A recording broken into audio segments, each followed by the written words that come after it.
What's up dude? Balik lagi dengan Blind Man Jack di channel gua.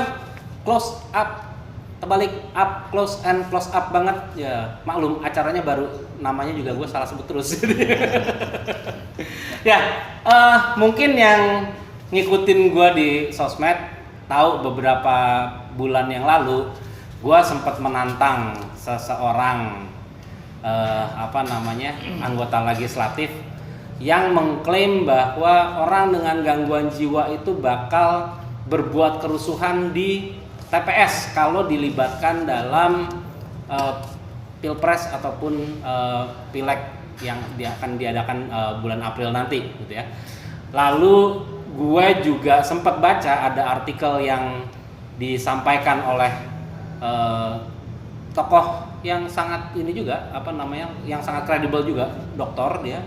Tapi dia menulis orang gila disuruh milih apa kata dunia, gitu ya. Dan gue sangat terganggu actually dengan dengan statement itu. Dan gue pengen banget bikin video menjelaskan tentang orang dengan gangguan jiwa itu seperti apa sih, lalu bagaimana mereka bisa ikut dalam pilpres. Tapi gue memang masih kesulitan untuk mencari narasumbernya karena gue nggak bisa berbicara sendiri mengenai sesuatu yang nggak gue pahamin.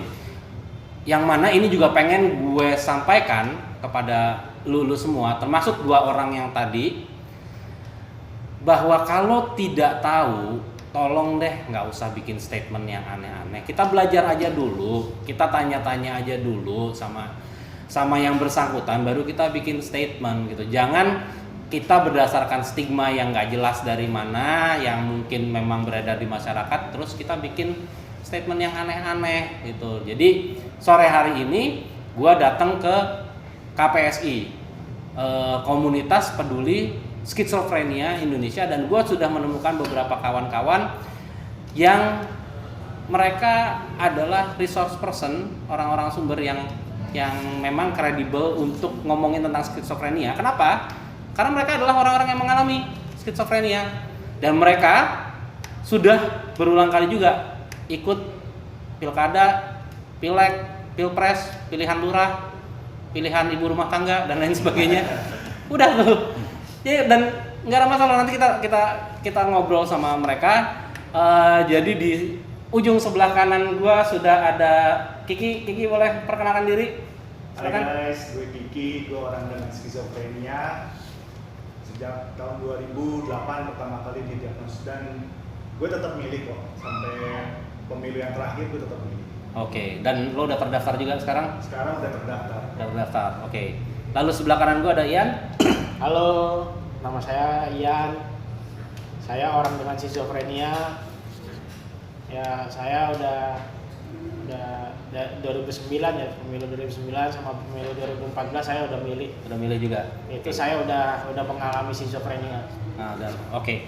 Dan lu juga baru ini ya, katanya baru lolos seleksi CPNS ya? Iya. Gitu ya. Dari jalur disabilitas. Dari jalur disabilitas. Biasanya kan jalur pantura kalau lu kan ya. Jadi jalur disabilitas ada. Nah, sebelah kiri saya udah ada Pak Iman. Silakan Pak Iman. Hai, saya Iman. Saya dari zaman partainya masih 3, Orde Baru, udah ikut nyoblos, nggak ada masalah. Nggak ada masalah. Dari kertasnya masih kecil gitu ya, ya kan? Sekarang begini kan kalau gua kan. Iya, dulu kecil banget tuh. Gampang, dari yang pilihannya cuma 3 sampai 48, terus berapa lagi tuh ya? Nggak ada masalah ya Pak Iman? Nggak ada masalah. Nggak ada masalah. Oke, thank you. Lalu berikutnya? Hai guys, saya Bagus Utomo. Mas Bagus. Gue kakak Agung dulu ngalamin skizofrenia 25 tahun yang lalu, dan setiap pemilu dia ikut. Gitu. Kita nggak ada masalah, tetap kita ajak juga. Kadang bahkan sekarang kalau ada pendataan pemilu, abang gue tuh yang nerima petugas KPPS. gitu.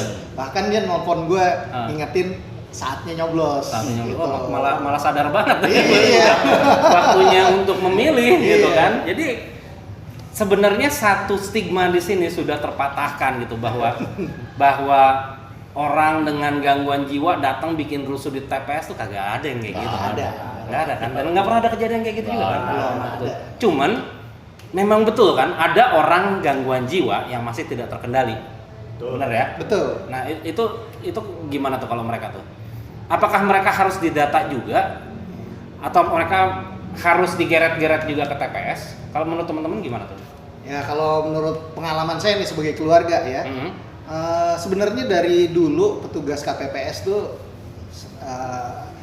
selalu dia mendata warga, siapa yang kira-kira bisa menjadi pemilih. Nah, kita juga perlu tahu bahwa orang dengan gangguan jiwa tuh kondisinya dinamis. Oke. Nah, kadang dia kondisinya lagi kurang baik, misalnya dia mengalami kekambuhan, ya dia mungkin kalau kambuhannya berat, mungkin dia tidak bisa memilih, Oke. gitu. Atau dia tidak bisa didata saat itu, nggak masalah ya. Tapi ketika dia kondisinya sedang bagus, dia mampu melaksanakan haknya itu, ya dia akan bisa laksanakan. Nah, kalau pengalaman kakak saya dulu, dia kondisinya tidak terlalu bagus pun oleh petugas KPPS tetap didata. Kemudian pada saat pelaksanaan dia kondisinya bagus, ya tetap aja berangkat. Tetap aja berangkat ya. Kondisinya kurang bagus aja dia tetap bisa milih juga kok kenyataannya. Oke, Pak Iman yang udah beberapa kali memilih nih, boleh tahu nggak Pak Iman terdiagnosa skitsonya dari tahun berapa dulu? Saya rawat inap pertama 85, tapi 85. setelah tahu komunitas KPSI baru saya sadar kalau saya orang dengan skizofrenia. Oh, baru sadar. Jadi dulu dokternya nggak kasih tahu. Nggak kasih tahu. Sekian lama gitu loh. Oke. Nah, terus ketika dulu ada kampanye, terus ada apa namanya? Kalau sekarang juga udah pakai debat presiden, terus kayak tadi kita bilang, dulu apa namanya? Milih dengan kertas yang lebih kecil, sekarang kertas yang lebih besar. Masalah nggak sih kalau buat Pak Iman? Nggak masalah, saya tahun-tahun kemarin saya justru ikut tim sukses dari salah satu partai yang sekarang di penjara orangnya. Saya Berarti dia lebih bermasalah ya sebenarnya, iya kan? Iya. Iya, saya tetap biasa ikut kemana-mana kampanye, ikut sosialisasi, dan emang dia menang sih. Apa? Itu dia caleg waktu itu? Iya, caleg. Ah. Cuman ininya waktu kawinan saya dia ngasih karangan bunga doang, kenang-kenangannya itu aja. tapi gini, gue pengen tahu ya, sebenarnya terpengaruh nggak sih cara teman-teman ini memilih dengan kondisi skizofrenia? Karena banyak orang yang berpikir kan, oh nggak mungkin, kalian kan berhalusinasi, kalian kan tidak bisa berpikir dengan akal sehat. Jadi bagaimana caranya kalian bisa memilih? Boleh dijelasin nggak sih sebenarnya kondisinya seperti apa sih kalau membuat suatu pilihan itu? Milih macam-macam deh, memilih rumah, memilih apa tempat tinggal, memilih baju dan lain sebagainya. Itu sebenarnya gimana sih? Ya memang salah satu gejala skizofrenia itu Bang Jack memang ada halusinasi dan delusi. Oke. Itu memang kenyataannya begitu. Ya. Nah kalau kaitannya dengan pemilihan umum ini, saya sih disarankan ya tidak usah terlalu banyak terlibat dalam berita-berita kampanye atau segala macam gitu. Jadi udah tetepin satu pilihan aja, dan nanti ketika di TPS langsung nyoblos aja lah gitu. Karena kalau nanti misalnya dari media televisi atau surat kabar atau radio, memang bisa juga sih memunculkan halusinasi dan delusi itu, apalagi misalnya waham kebesaran gitu, merasa nih nggak ada yang pantas nih, gue aja deh yang jadi presiden misalnya kayak gitu. Gitu. Bisa kayak gitu. Ada juga yang kayak begitu ya. Gitu. Itu kan paham kan, ada waham kebesaran. Atau halusinasinya yang muncul misalnya ketika ada kampanye di TV, seolah-olah dia itu harus memilih itu gitu, harus memilih si paslon itu. Gitu. Jadi dia merasa nggak nyaman juga. Gitu. Nah, itu. tapi hal-hal seperti itu sebenarnya bisa ditekan dengan apa? Dihindari dengan apa? Ya kalau kondisinya memang sudah stabil, artinya dengan pengobatan yang rutin dan akal sehatnya dan hati nuraninya yang paling penting sih bisa jalan, ya sih nggak masalah sih harusnya gitu. Harusnya nggak masalah. Berarti dengan terapi yang tepat, selama orang bisa menjalani terapinya lalu dia memilih, harusnya nggak ada masalah ya. Kalau dan setahu saya sih Bang Jack ya, ada teman saya juga aktivis juga yang memperjuangkan hak-hak kesehatan jiwa nih buat teman-teman ini. Katanya sih emang asesmennya sih dari psikiater katanya gitu.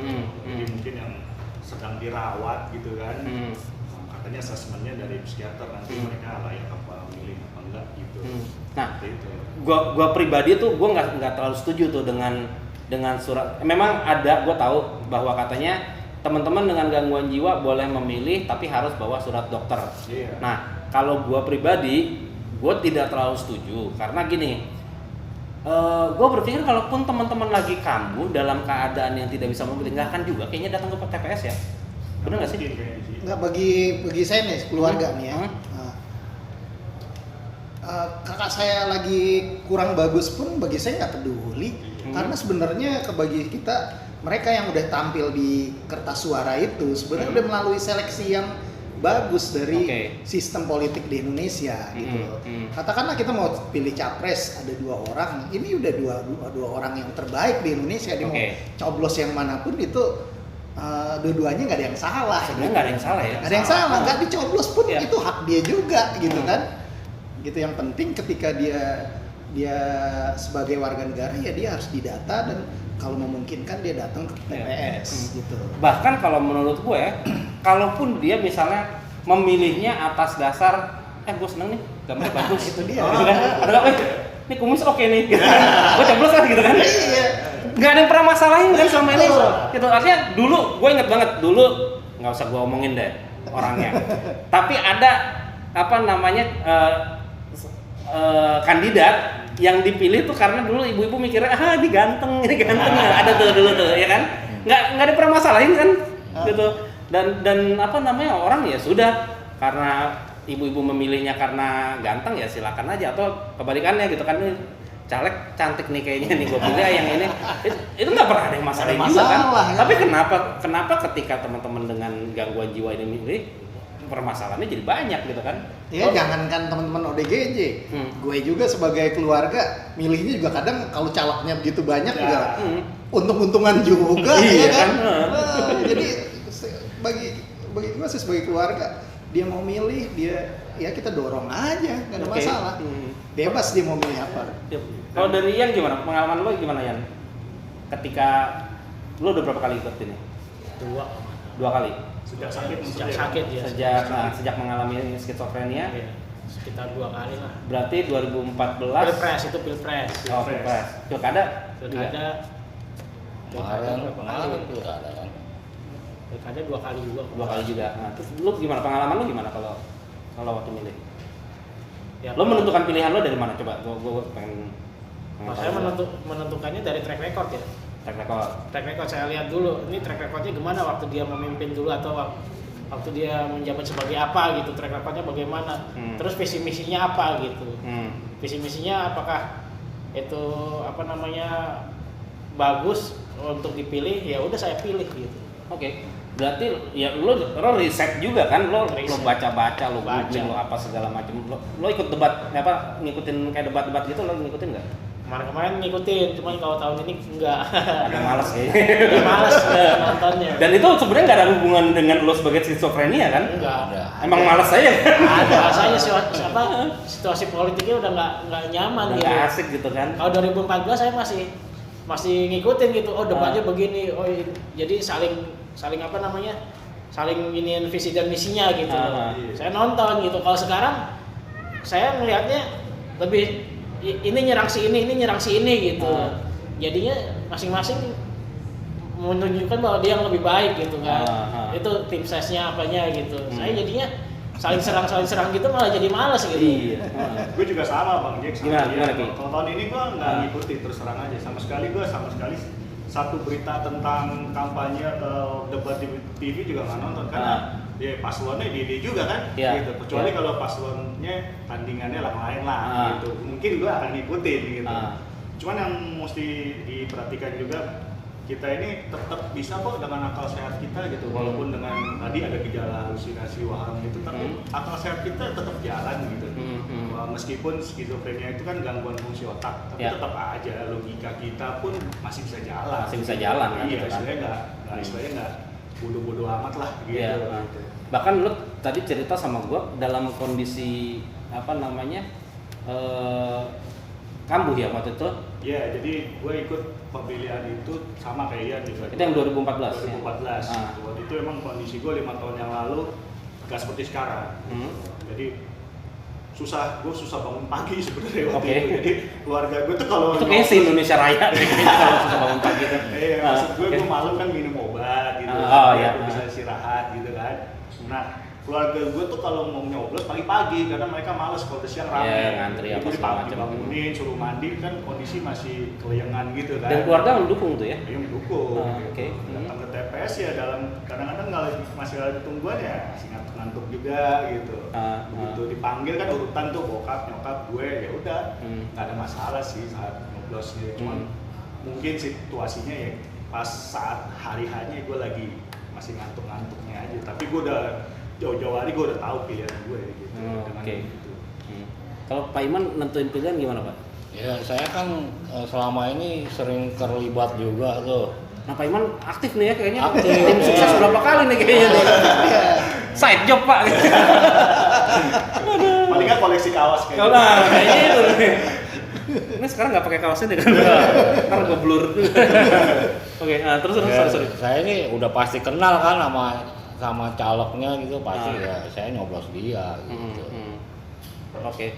Terus apa namanya? Boleh tahu nggak secara pribadi lagi? Calegnya kenal secara dekat nih sama Pak Iman. Iya, saya kan Dia minta langsung. Iya, Dia terlibat. tahu juga nggak kalau Pak Iman skizofrenia? Enggak, Kebetulan enggak? enggak, Oke. enggak. Saya udah biasa aja, saya nggak semua orang saya kasih tahu. Oke. Kecuali kalau yang tahun-tahun yang dulu tuh emang saya lagi parah-parahnya.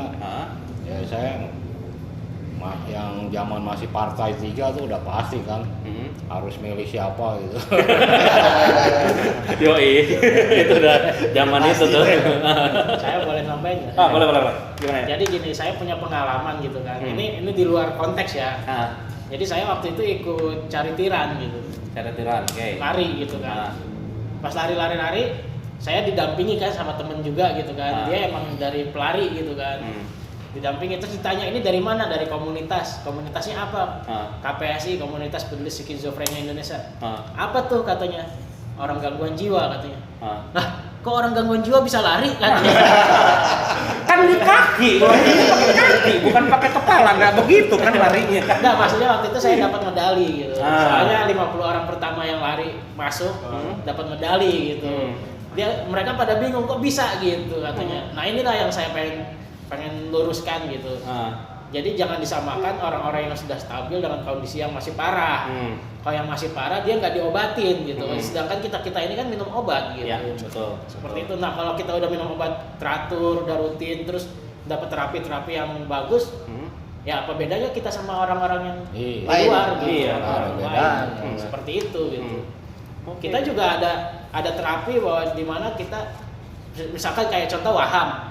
Waham kita misalnya kita merasa bahwa kita nabi, kita merasa bahwa kita Tuhan, kita merasa bahwa kita Satrio Piningin. Waham tuh mungkin banyak yang belum ngerti waham tuh sebenarnya apa sih kalau Ya itu keyakinan yang salah tapi nggak bisa dikoreksi gitu. keyakinannya dia sendiri gitu. Kayak misalkan merasa dirinya jadi nabi, ya udah benar-benar dia ngerasa jadi nabi. Oh, gua harus punya pengikut nih gitu. Oke. Nah, itu waham. Nah, kalau kita ikut terapi psikolog, misalkan psikolog klinis gitu, ada terapinya juga. Misalkan contohnya saya pernah ikut CBT gitu. Ya. Nah, itu dikembalikan lagi dengan dunia real gitu. Jadi logika gitu. Yang tadinya waham itu penuh dengan apa gitu di kepala, akhirnya dipecahin gitu bahwa itu salah. Nah, inilah yang di sini maksudnya bahwa orang-orang nganggap bahwa orang gangguan jiwa itu nggak bisa berpikir, salah gitu. Oke. Ya, dan sebenarnya bisa kegiatan-kegiatan lain ya bisa aja dilakukan ya sama teman-teman gitu ya. Iya. Oke. Gue mau balik lagi ke Pak Iman ya. Tadi Pak Iman sebagai salah satu tim ses, Pak Iman memilih untuk bekerja sama dengan orang tersebut itu berdasarkan apa? Ya kita mah kan karena memang di organisasi misalnya menentukan dia, ya kita semua kebanyakan ikut dia gitu loh. Oke. Di organisasi ormas gitu. Tapi sih kalau nyoblosnya terserah saya. Bilik suara nggak ada yang tahu kan. Iya, betul. Kalau Mas Iman aktif ikut ormas, banyak ormas. Banyak ormas soalnya dia. Tapi ya itu kan salah satu bukti juga gitu bahwa Iya. teman-teman sadar gitu kan. Sadar. Sadar. Iya. Ya, kalau dari lo mah gue mau gue ikutan kerja aja dapat duit dari lo gitu kan. Iya. Kita kayak gitu. Kan ada istilah maju tak gentar membela yang bayar. Nah, itu. Dan jadi justru di sini Pak Himan malah mempergunakan kesempatan. Ini kalau calegnya nonton disamperin loh Pak. Gak apa-apa. Oh, Mas Bagus gimana? Dukungan balik lagi ke apa namanya ke keluarga. Sempet nggak sih kayak misalnya ngobrolin kan kalau saya sama saya tuh punya anak gitu ya, anak-anak saya tuh sering saya meskipun mereka belum pemilih, tapi gue sering aja iseng gitu nanya ke mereka, kamu milih siapa? Gue pengen tahu aja mereka melihat ini kayak gimana sih, melihat memilih satu pemimpin itu apa sih yang mereka ini kan, dan gue nggak pernah merasain harus nomor 1, harus nomor 2 atau berapa, gue nggak pernah. Artinya itu hanya obrolan di meja makan yang udah gue sharing aja gitu. Nah, dilakukan juga nggak itu kepada abang ya tadi ya? Iya. Nah, kepada abang. Jadi diskusi politik kayak gitu di rumah jalan nggak sih? Ada juga. Ada juga Jadi, bukan berarti ketika dia mengalami skizofrenia dia jadi nggak bisa punya pendapat politik, nggak Oke. bisa mengomentari berita-berita dunia dan sebagainya. Enggak, dia bisa seperti biasa. Itu dia punya pendapat. Oh, ini orang pemimpin yang kayak gini. Oh, ini korupsi nggak benar dan sebagainya. Bisa. Gitu. Dan tapi kalau saya sih tidak pernah nanya lu pilih siapa. Jadi saya di keluarga nggak pernah nanya dia mau milih siapa, terserah dia. Oke. Saya nggak pernah tanya karena kita khawatirnya justru ketika kita tanyain kita mempengaruhi dia gitu. Jadi saya hargai dia mau pilih siapa. Tapi kalau kita bahas soal masalah politik dan sebagainya itu bebas aja sih. Bebas Dan dia aja. mampu gitu untuk melakukan penilaian seperti itu. Kalau di rumah lo gimana Ki? Sama keluarga? Iya, kalau yang sekarang nih, kampanye sekarang nih, Hah? satu keluarga nggak ada yang nonton TV. Udah bete banget kayaknya ya. Nggak ada yang ngikutin sama sekali. Ini ada debat apa, nyokap cuma bilang ada debat tengah malam, tapi nggak ada yang nonton akhirnya. Iya, gue juga kadang-kadang gitu males juga. Iya gitu, karena ya itu dia kalau saya pribadi, yang calonnya dia juga kan gitu. Kecuali kalau tandingannya ada yang Baru ya.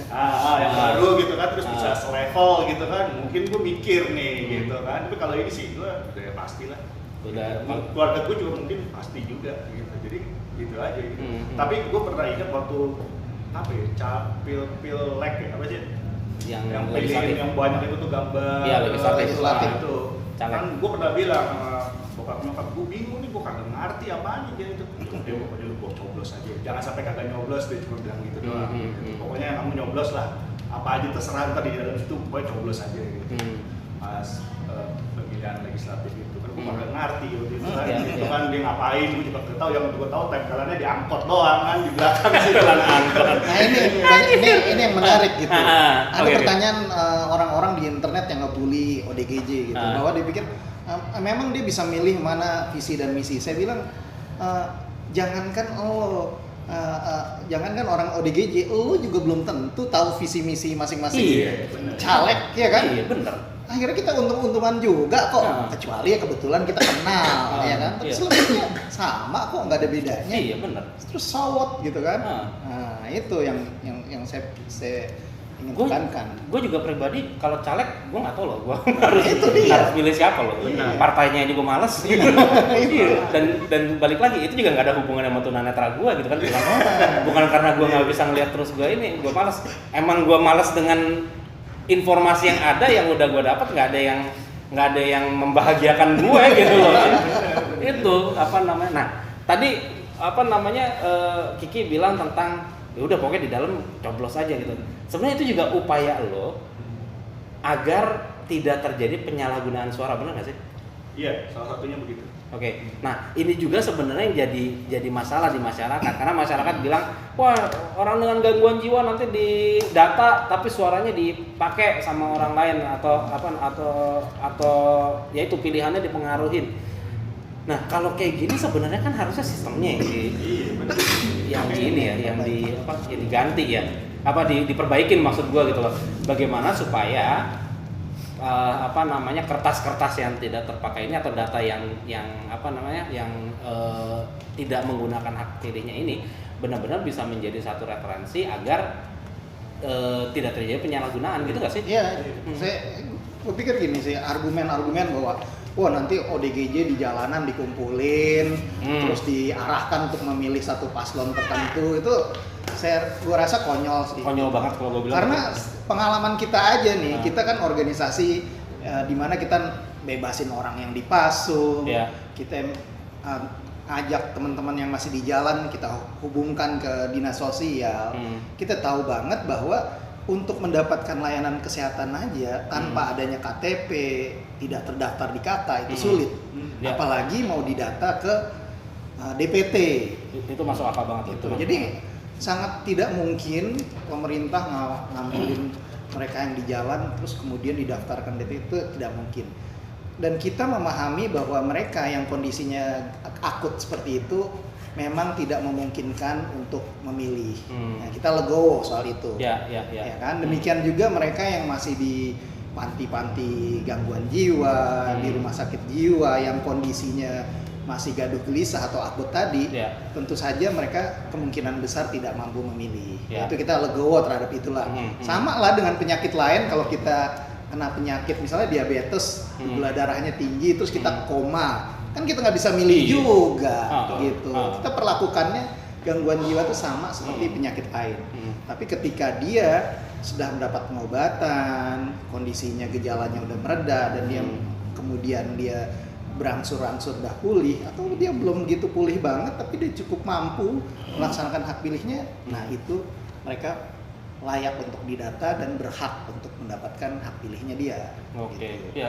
Ya masuk akal banget sih kalau menurut gua. Artinya dari situ aja kita udah bisa lihat ya bahwa nggak semudah itu ngedrive orang-orang dengan gangguan jiwa untuk datang ke satu TPS, atau misalnya mereka mempergunakan tadi ya suara kertas suaranya yang tidak terpakai, itu juga sebenarnya itu yang harus dijaga kan. Justru dengan adanya kita memberikan hak pilih pada ODGJ, kita harus mulai berpikir di mana itu celah-celah kecurangan bisa kita isi di situ supaya jangan sampai terjadi kecurangan. Dan itu saya pikir sih, misalnya kalau ODGJ diarahkan, ya kita bisa bayangkan lah ODGJ yang kondisinya tidak stabil bisa diarahkan suruh milih, itu udah jelas nggak mungkin. Iya kan? Dan ini menarik Bang Jack. Salah satu jenis skizofrenia kan ada yang namanya paranoid ya. Oke. Itu berarti yang bikin isu-isu kayak gitu tuh paranoid itu. Justru dia yang paranoid ya. Justru dia tuh telah berobat. Iya gitu kan. Dia yang parno kayak gitu. Ini suaranya digini-gini. Nah, itu iya. udah bagian jangan-jangan tuh gangguan jiwa juga. Nah, itu gitu. justru mereka tuh kayaknya yang harus gitu. ini kan kita apa namanya preventif aja gitu kan. Jangan kita terus yang terus terang aja kita aja nih Bang Jack. Kita aja organisasi keluarga dan orang dengan gangguan jiwa, kita percaya pada sistem. Bahwa sistem yang ada sekarang sudah sangat baik, sudah memberikan peluang kepada semua orang, termasuk teman-teman disabilitas ya, termasuk di dalamnya disabilitas mental ya, yaitu kami, bahwa sistemnya sudah aman ya kan, fair, transparan, sehingga ya semua orang bisa ikut berpesta nih, pesta demokrasi kita dengan gembira ya kan? Iya, betul. Gitu. Okay. Dan satu lagi Bang Jack, ini kan angkanya kan kalau skizofrenia itu 1:100 ya. Ya. Artinya kok ribut banget gitu dengan jumlah suara yang artinya 1:100 kan, kalau yang orang gangguan skizofrenia kan 1:100 gitu. Ya, dari total kontribusi suara yang masuk sebenarnya berapa kecil sekali sih sebetulnya suara orang dengan gangguan jiwa kan sebenarnya kan. Kenapa mesti diributin gitu, kecuali 80% negara ini. Ya. Kan? Ini betul. Tidak signifikan juga gitu kan. Nah, ini nih ada teman-teman yang paranoid seperti itu sempat mengangkat isu bahwa ada 1 dari 6 itu mengalami gangguan jiwa. Okay. Itu tidak tepat sebenarnya. Itu kalau berdasarkan riset kesehatan dasar 2013, itu sebenarnya sekitar kalau nggak salah sekitar 19 juta apa angkanya itu bukan orang gangguan jiwa, tapi mereka yang berpotensi mengalami gangguan mental emosional. Jadi itu sebenarnya kalau menurut undang-undang kesehatan jiwa itu sebenarnya belum termasuk gangguan jiwa berat, tapi mereka yang masuknya ODMK atau orang dengan masalah kejiwaan. Itu antara ringan sampai sedang. Yang sebenarnya masih mampu beraktivitas. Sementara untuk skizofrenia 1% dari populasi, dan itu pun faktanya itu masih di bawah 5% lah yang sudah berobat. Jadi kita bisa bayangkan angkanya sangat kecil sekali. Mereka yang saat ini mampu berpartisipasi. Justru ini PR buat kita, bagaimana sisanya itu kita harus dorong masyarakat untuk berobat supaya dia mampu berkontribusi ke pesta demokrasi ini. Gitu. Nah, lo balik lagi kalau tadi masalah penyalahgunaan suara, Ian. Kalau menurut lo masih berpotensi nggak sih untuk penyalahgunaan suara di pemilu ini menggunakan isu gangguan jiwa? Kalau menurut lo gimana? Oh, saya lebih sepakat dengan perkataan Pak Bagus ya. Kalau ada misalkan ada tindakan bahwa pemerintah dibilang menginikan masyarakat yang gangguan jiwa terus dikumpulkan disuruh memilih. Kalau dikumpulin yang di jalan-jalan nggak mungkin karena mereka udah pikirannya, kalau orang bilang bukan pikiran kosong atau hilang akal gitu, bukan. Tapi dia udah nggak bisa mikir lagi karena pikirannya udah campur aduk nih di kepala nih. Jadi dia udah nggak tahu lagi mau lepas dari realitas. Gitu. Seperti itu gitu, makanya nggak mungkin. Ya jadi itu satu hal yang kayaknya sudah tereliminir, sudah skill gitu. Ya, nggak ini banget ya. Orang mau mendata mereka ke sistem BPJS aja masih belum bisa. Karena mereka di jalan nggak punya KTP. Kalau kata Asmu nih hil yang mustahil. Mainannya. Gitu. Tapi terakhir nih kalau buat Pak Iman, gue senang banget sama Pak Iman karena dia ngedrive orang. Kalau untuk mengorganisir orang, ya, untuk memilih satu, ya dalam kampanye kan gitu kan ya, istilah kan mengorganisir gitu. Kesulitan nggak sih sebagai seorang yang mengalami skizo untuk mengerahkan massa seperti itu? Enggak sih, biasa aja. Biasa aja. Kebetulan juga kan tantangannya apa? Kita udah pada kenal, saling kenal, tinggal komunikasi aja. Woi, dari caleg ini nih, gitu. Udah langsung Tony kemana-mana. Mantap. Iya. Kurang wajar apa dong? Wajar apa? Iya kan. Bahkan di negara maju itu orang dengan gangguan jiwa boleh dipilih. Karena ketika dia udah pulih, justru pengalaman mentalnya ini berharga. Untuk menghadapi tantangan-tantangan gitu. Dan kemudian orang dengan gangguan jiwa itu punya thinking out of the box gitu. Sip. Lihat aja banyak pemimpin dunia juga sebenarnya pernah mengalami masalah kesehatan jiwa. Gitu. Nah, ini karena kita sekarang suasananya kan suasana a bit politik gitu ya. Sedikit politik. Nah, sebagai penutup nih. Ada nggak pesan-pesan dari teman-teman untuk baik itu caleg ataupun capres ya, nggak usah disebut namanya, tapi apa sih yang bisa mereka lakukan untuk teman-teman dengan gangguan jiwa? Harapan teman-teman apa nih? Silakan dari Kiki. Ian dulu deh. Ian dulu. Ya. Saya cuman harapan saya ya. Ini saya nggak mau nyebutin calonnya, cuman beberapa waktu lalu orang ini selalu berjanji kepada kita gitu bahwa akan diturunkan kartu disabilitas. Nah, itu kita udah seneng gitu. Oh, bakal ada ini, ternyata perhatiannya ada gitu.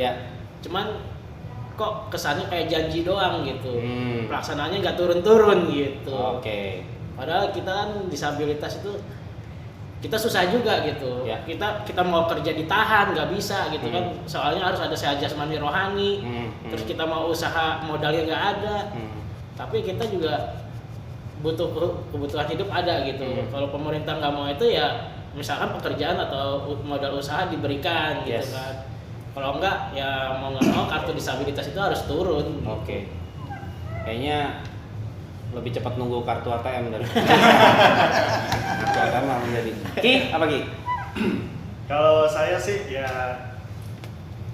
diharapkan siapapun nanti pemimpinnya, isu kesehatan jiwa ini harus menjadi salah satu PR juga ya buat mereka juga gitu ya, karena apalagi Karena sebenarnya potensinya besar ya Ki ya, ke semua orang ya. sekali, dan setiap orang punya potensi untuk mengalami gangguan jiwa gitu. Kami ini nasib buruk aja Iya. menimpa gitu kan, nasib buruk Ah. aja gitu, bencana lah atau musibah gitu kan. Tapi setiap orang punya potensi. Oke. Jadi mungkin untuk siapapun pemimpinnya nanti, isu kesehatan jiwa ini isu yang krusial juga sebenarnya buat negara, gitu, buat bangsa gitu. Oke. Dan kami juga dari KPSI mengharapkan sebagai komunitas yang berbasis keluarga dan pasien lebih dilibatkan lagi dalam kebijakan-kebijakan, sehingga nanti masalah kesehatan jiwa ini lebih kesadarannya gitu ya, kesadarannya bagi seluruh warga negara Indonesia ya bisa pahami dengan baik lah. Saya pahami dengan baik ya. Stigma juga akan Ya.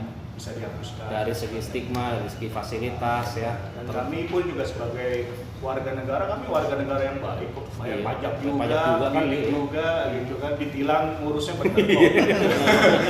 Sesuai sistem, kita nggak pernah pungli gitu kan. Iya. Oke, sip. Kalau Bapak, Kalau Pak Iman? saya khususnya saya kasih tanda khusus buat caleg-caleg. Soalnya dulu pengalaman waktu sosialisasi tentang kesehatan jiwa saya ngajuin kan pertanyaan gitu kan, banyak yang belum ngerti. aware, belum peduli, belum ngerti juga masalah kesehatan jiwa kan.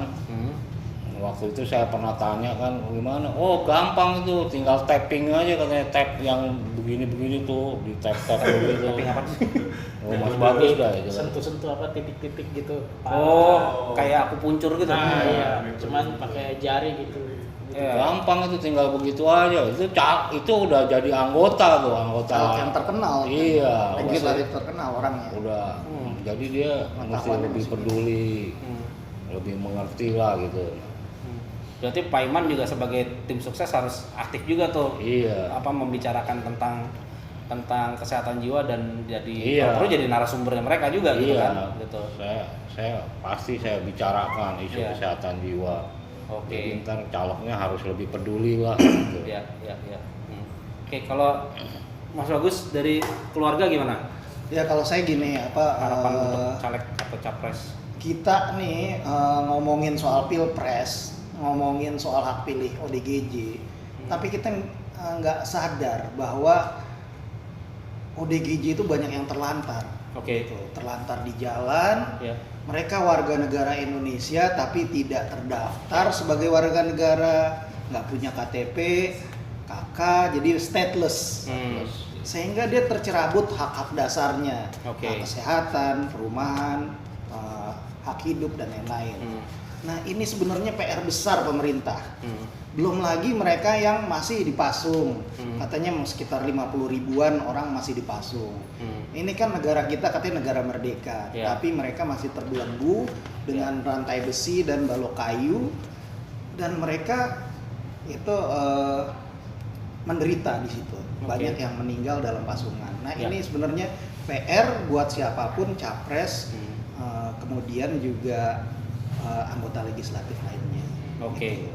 Ya, jadi lebih memperhatikan lagi baik kembali ya dari regulasinya, fasilitasnya, stigmanya di masyarakat, diseriuskan juga bahwa ini adalah masalah kita semua, dan yang paling penting kalau dari saya pribadi, stop bullying untuk teman-teman ODGJ, karena kalian juga belum tentu lebih bagus dari mereka juga kok. Gitu. Artinya kita sadar deh, kita lihat diri kita aja masing-masing gitu, kita menilai diri kita aja. Lo menilai orang dengan gangguan jiwa serendah itu, apakah lo sudah mencapai level hidup yang lebih tinggi? Sehebat apa sih lo gitu sampai lo ngerasa boleh ngerendahin orang? Jadi itu mungkin penutup dari kita sore hari ini. Terima kasih banget teman-teman dan gue mengapresiasi banget buat terutama buat Kiki, buat Ian sama Pak Iman yang mau muncul sebagai orang dengan yang mengalami skizofrenia, karena gue akuin ini satu hal yang sulit dan berimbas kepada kehidupan kalian. Jadi terima kasih banget buat semuanya. Terima kasih juga buat KPSI. Jangan lupa like, subscribe, share, komen juga di bawah. Apakah talk show kayak gini harus diperbanyak di channel gue, karena gue juga enjoy sih melakukan hal seperti ini. Terima kasih banyak, sampai ketemu lagi. See you guys.